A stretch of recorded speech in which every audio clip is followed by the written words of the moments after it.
ग्राम GP आज का मुख्य बैठक का मुख्य उद्देश्य भी है जीपीडीपी ग्राम पंचायत विकास योजना 2026-27।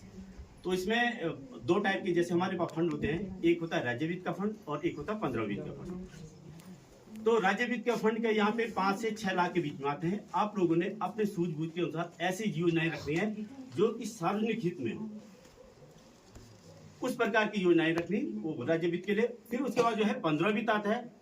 15 वित्त में दो टाइप के, आप थोड़ा सुन लीजिए, 15 वित्त में दो टाइप के फंड होते हैं, एक तो होता है टाइट फंड, एक होता है अनटाइट फंड।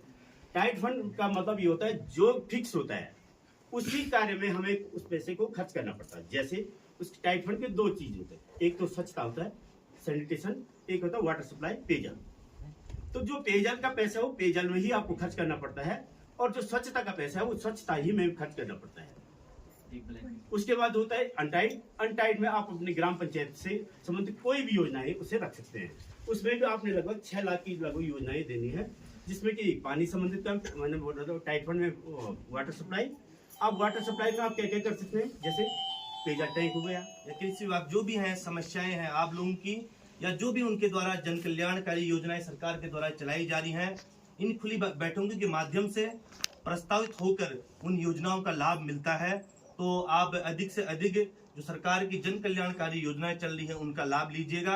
और मैं प्रत्येक गांव में इन खुली बैठकों के माध्यम से जा रहा हूं, और प्रत्येक गांव में लोगों की समस्याओं, क्या क्या हमारे गांव में लोगों को समस्या है, उन समस्याओं को सुन रहा हूं कि हमारे जो प्रत्येक, मैं विकास खंड के प्रत्येक एक एक करके जहां जहां जिस तरीके से रोस्टर बना है हमारी खुली बैठक का, मैं कोशिश कर रहा हूं कि प्रत्येक गांव में पहुंचूं। हमारे और जो बुजुर्ग ताऊ जी हैं यहाँ पे बता रहे थे कि कृषि विभाग वाले पहुंच नहीं पाए हैं, लेकिन अगली बैठक होगी जब भी आप जरूर पहुंचेंगे। और मैं देख रहा हूं कि प्रत्येक गांव में जो हमारे जंगली जानवर है नुकसान कर रहे हैं, हम इसके लिए, मैं बीच में जब गोपी सर गया था तो कृषि अधिकारी जी हमारे जो तिवाड़ी जी हैं उनके साथ बैठा था, तो हमारी एक इस प्रकार की, हम अभी एक ट्रायल में 1-2 गांव ले रखे हमने कि मनरेगा और कृषि विभाग दोनों अपने, हमारे जो पहाड़ों में अधिकतर समस्या इसी प्रकार की है, क्योंकि हम लोगों के पास अपनी जो आजीविका है सिर्फ मात्र एक कृषि है, क्योंकि हम लोगों के पास ऐसी कोई और सुविधा नहीं है जिससे कि हम अपनी आजीविका चला सके। लेकिन मैं कोशिश करूंगा कि मैं विकास खंड देवाल का नेतृत्व करने का अवसर मुझे मिला है आप सब लोगों के आशीर्वाद से, आप लोग सब लोगों के सहयोग से, तो निश्चित ही मैं आप लोगों की समस्याओं का समाधान करने के लिए निरंतर चिंतन मंथन करते रहता हूं। ग्राम सभा सपोर्ट की खुली बैठक की अध्यक्षता कर रहे हैं श्रीमती सुनीता तिवारी जी। इस विकास खंड के प्रथम पुरुष माननीय कृपाल रावत जी, हमारे विकास खंड से तमाम विभागों से आए हुए सभी विभागीय अधिकारियों और कर्मचारियों को धन्यवाद, आप लोग यहाँ पर आए हैं। मैं धन्यवाद। समान नागरिक संहिता, जो कि आप ये सामने ये बोर्ड भी देख पा रहे होंगे, तो इसमें जो 26 मार्च 2010 के बाद जिनकी भी शादी हुई है, आपको अनिवार्य रूप से क्या करना है, यूसीसी में शादी का पंजीकरण, तलाक का पंजीकरण, या जिनकी शादी का पहले से ही रजिस्ट्रेशन हो गया है उसकी क्या कहते हैं एक्नॉलेजमेंट ऑफ मैरिज, या शादी की अभिस्वीकृति, इससे आपको क्या करना पड़ेगा, यूसीसी में पंजीकरण कराना पड़ेगा। यूसीसी 7 फरवरी 2024 को कानून बन गया था, लेकिन 27 जनवरी 2025 से हमारे भारतवर्ष में प्रथम राज्य जो उत्तराखंड है, इसका उद्देश्य ये था, भारत के प्रत्येक नागरिक के लिए धर्म, जाति, पंथ या समुदाय से परे एक समान नागरिक। मेरा आपसे ये निवेदन है कि जिनकी भी शादी 26 मार्च 2010 से बाद हुई है, वो अनिवार्यतः जो है यूसीसी में पंजीकरण जरूर एजेंसी में, जहां पे भी होता है, जैसे माना हॉस्पिटल के में होता है तो हॉस्पिटल वाले ही आपको जन्म या मृत्यु का देंगे, वहां का आपको पंजीकरण वहीं से करवाना है।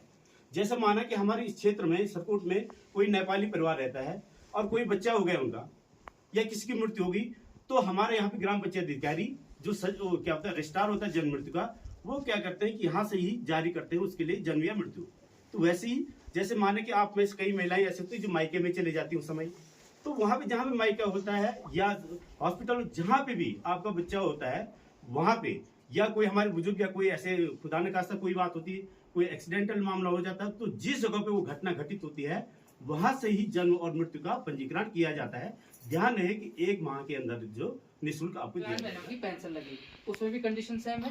उसमें भी एक प्रधान जी का प्रमाण लग जाएगा, एक उसमें एफिडेविट में शपथ पत्र में अपनी घोषणाएं करेंगे। बाकी आपका खुली बैठक, आय परिवार रजिस्टर, आपका आधार, बैंक खाता, फोटो प्रमाणित, ये सब जगह लगेंगे। ये पौध की योजना जिसमें हम एक आधार कार्ड पे 5 पौध प्रति व्यक्ति को देते हैं। इसके साथ ही जो दूसरी योजना वो है खुदरा बिक्री मूल्य, जिसमें अगर आप 5 से अधिक पेड़ जिनको चाहिए तो वो खुदरा किसी एक निश्चित राशि पर वो पेड़ उपलब्ध है हमारे पास, तो वो उनको ले सकता है। अभी शीतोष्ण जो फल हैं यानी जो शीतकालीन जो फल हैं उनका आना अभी है फरवरी में, तो फरवरी माह में आप हमारे विभाग से संपर्क कीजिएगा, आपको निःशुल्क फल पौध मिल जाएंगे। इसके साथ साथ ही हमारी जो दूसरी योजना है वो है मौन पालन की योजना। मौन पालन में क्या है कि जो भी कृषक अगर मौन पालन को करना चाहता है तो उसके लिए जो मौन पालन के लिए जो बक्सा होता है वो हमारे द्वारा दिया जा रहा है, जिसको कि 40% की राशि सहायता पर ये आपको दिया जाएगा, जिसमें कि आपको 1200 रुपये की धनराशि जमा करनी है। उसके साथ ही आपको मुंह पे लगने वाली जो जाली होती है जिससे मधुमक्खियाँ डंक न मार सके, तो वो भी उपलब्ध कराई जा रही है।